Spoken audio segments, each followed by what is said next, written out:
Hello, everybody, and welcome back to the Hidden Wisdom Let's Talk channel. I want to give honor and glory to my Lord and Savior for allowing me to come back another day to talk to you. And I also want to give a shout out to my nephew. He knows who he is for helping me out with getting this taken care of. Today, we're going to talk about, I say we, but me. Today, I'm going to talk about gratefulness. Are you grateful? But before we get into that, I have to do my jokes. I got to do my jokes. I have two jokes for you. Okay, the first joke is, why don't birds follow directions? Why don't birds follow directions? They like to wing it.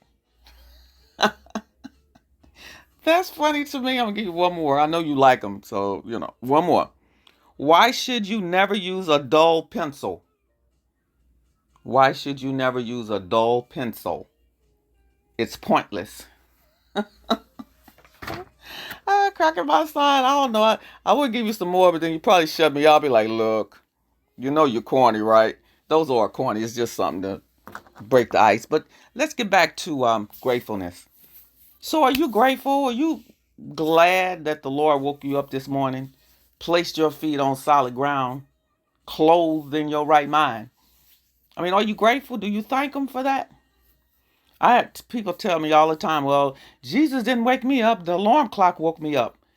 And I go, well, riddle me this. Then if the alarm clock woke you up, there's a lot of alarm clocks still going on right now. So I'm going to make an assumption that you apparently have supersonic ears. That's how I look at it. I'm like, well, maybe this person has supersonic ears. Who knows? But yeah, are you grateful? I mean, just think about it. He woke you up, set you on solid ground, clothed in your right mind. I can remember, and again, this is always about, my experiences, but I remember twice waking up and didn't know who I was. That was scary. And all I kept doing was sitting on the side of the bed. And I said, Lord, if you can just get me to a mirror, maybe I can look at it and find out who I am. I had no clue. I didn't know where I was. I didn't know what house I was in. I didn't know what day it was. Nothing. And I kept, whose clothes are these? What house is this? I kept looking outside. I'm like, I don't know any of these people. And then I moved around the house and I opened up a door and I looked down and I thought, well, I don't know what's down there. Somebody could be having a chainsaw down there and get ready to cut me up. Let me close this door.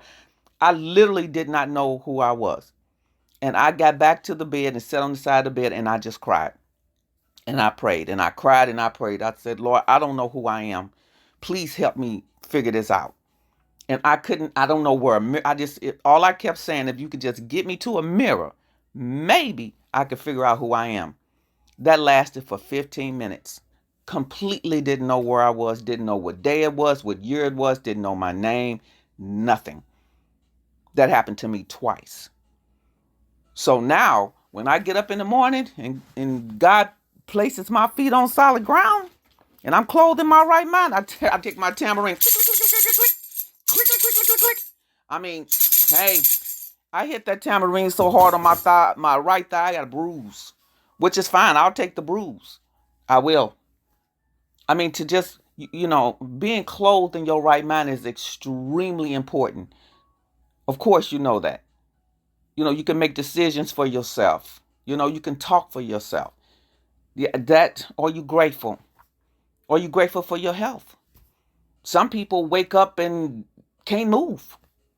Are you grateful that He gave you your health, your strength, the activities of your limbs? I mean, that's very, very important. So, are you grateful? Are you grateful for your job? There are so many people, millions of people, millions, that don't have a job at all. Don't know where the next meal is coming. Don't know anything about it. Are you grateful for your job? Some people go, oh, this little bitty old job that I have. Yeah, but there are millions of people that don't have a job. So are you grateful? I was in that number. I mean, there are people right now, I was reading all kind of stuff. I'm always on LinkedIn and I'm reading people, years, can't find a job, years. This one lady, she's been out of work for 2 years. She's been dipping in her 401k and she's running out of money. So she found, I think she said a monastery or something like that, and she's going to go live with them because they're going to give her free room and board, feed her, and all she has to do, I guess, do odds and ends around her. I'm thinking, now that's deep. But like she said, she had to do something. So I sympathized with them. I was in that number. I was out of work for over 3 years. No income coming in, period, none. Now, when you using your savings or your 401k, of course, when you would make withdrawals and you don't make deposits, of course your money is going to get low, right? So time passed. I had a recruiter call me and she told me who she was, and she said, "Oh, you have everything, on your resume that I need." And I said, "Okay, great." I said, "Let's talk." And so we started talking. She said, "Well, I'll just have one question for you." And I said, "What is it?" And she said, "Well, why are you still on the market?" I said, "Ma'am, if I knew, I don't know." I said, "But you can take me off the market today. I'm good with that. I can start tomorrow." And she said, she got quiet and she said, "No, because if they don't want you, I don't either." Click, and hung up the phone. I cried and cried and cried and cried. And I thought, why would you say that to somebody? You don't even know my state of mind. Why would you tell me that? And I pledged, I said, "Lord, when you get me back on my feet, when you get me back on my feet, she's going to be the first one I'm going to call." And to this day, I cannot remember the lady's name. I don't know what company she was from. He took that all out of my memory, all out of my contacts. I couldn't even tell you. She might be in the contacts. I don't even know. But I'm grateful that he did that, because there's no telling what I would have said to that lady. I mean, people are just mean. Mean. Again, are you grateful for your job? It doesn't matter how big or small it is. Are you grateful for it?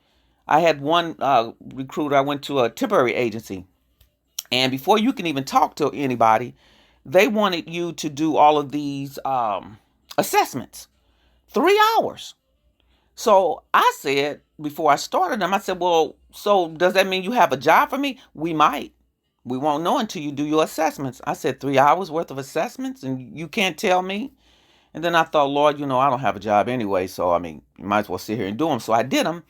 Get back in the office. And the guy said, "Well, the only thing I have for you is $13 an hour." Okay. I need benefits. Okay. And this is way before the Affordable Care Act, way before that. So I said, "Okay." And before I can get that out of my mouth, he said, You're sounding hesitant about it." He said, "Well, let me tell you a story."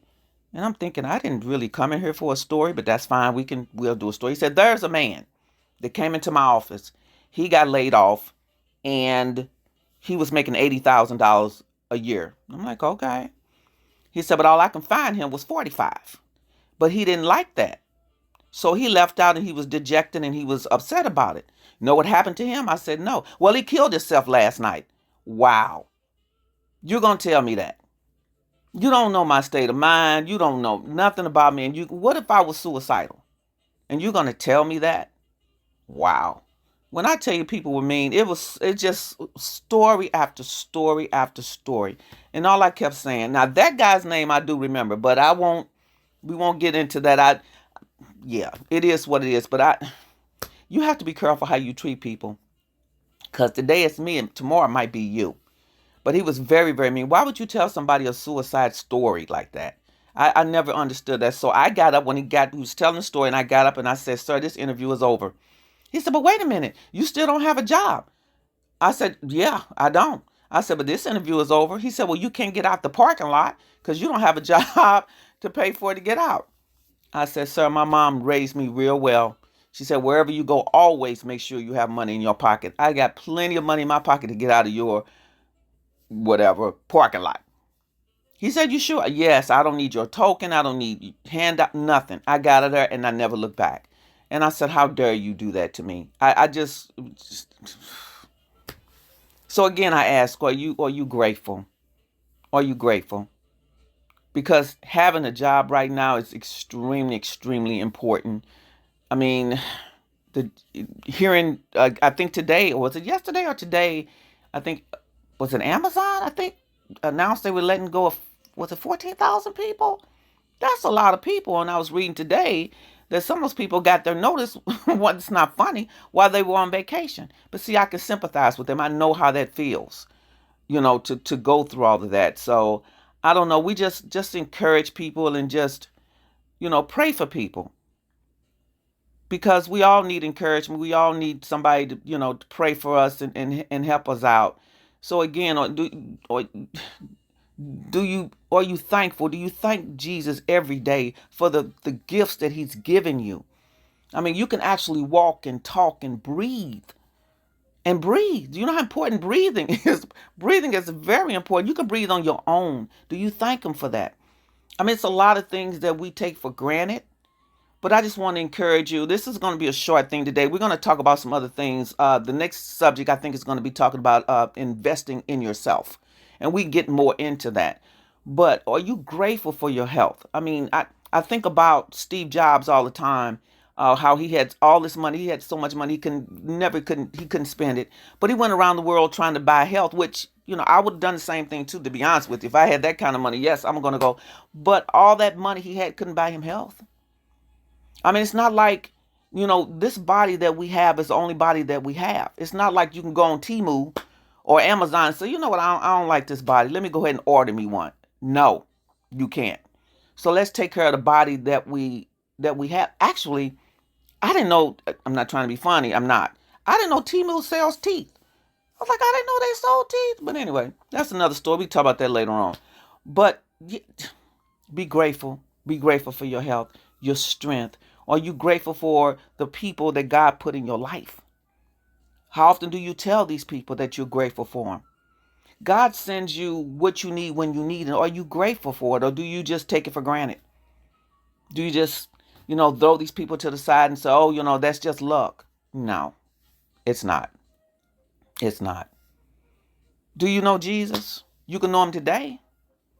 Just ask him to come into your heart. Just ask him to come into your life and come into your heart. Show himself to you. He will. He stands at the door knocking right now. Will you answer the door? He's not going to force himself on you. That's not the kind of God we serve. He wants a relationship with you. He's relational. He wants a relationship with you. I don't know. Sometimes people think Jesus is a genie that you take the little lamp and rub it and he comes out and says, let me, your 3 wishes is my command. That's not how he works. He wants a relationship with you. Because think about it. How would you like if every time somebody come to you, they only come to you when they need something? You don't see them for no other time. They're just only when they need something. You know how you would feel about that. Well, I mean, Jesus wants a relationship. He wants you to come. He wants you to give him your problems. Give it to him. He said he can take care of it. He said he can handle it. He said, I'm at the door knocking right now. Answer it. Let me in. And I'll take care of everything for you. Now, he never promised. And if you can find it in the Bible, please tell me where it is. But he never promised you wouldn't have any problems. He never said that. But he did promise he would never leave you nor forsake you. He would not let you be in those problems by yourself. Now, that he did promise. But he never said that you wasn't going to have a problem. Never said that. And you know what you believe in? Everybody believe in something. Believe in Jesus. Ask him to come into your heart today. He will. He's willing and he's able. He's willing and he's able. So I just wanted to encourage you today and just to be grateful. Be grateful. I mean, are you grateful for your eyesight? It's a lot of people wake up and they can't see. I mean, just because you went to bed whole, don't mean you're going to wake up whole, is what I'm saying. That doesn't mean you're going to wake up whole. Because again, actually, and if I didn't experience, I couldn't tell you that. I woke up, I did not know where I was. That was extremely scary to me. I keep my tambourine by the bed. I mean, you don't have to have a tambourine. I mean, I'm grateful.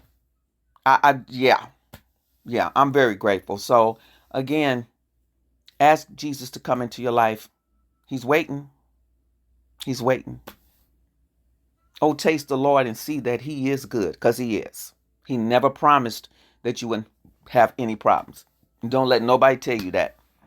He never promised that. And if you can find it in the Bible, just please put it in the comments. Please. I would like to know where that is, where he said you'll never have any problems. No, he didn't say that. So I just want to encourage you to please talk to Jesus.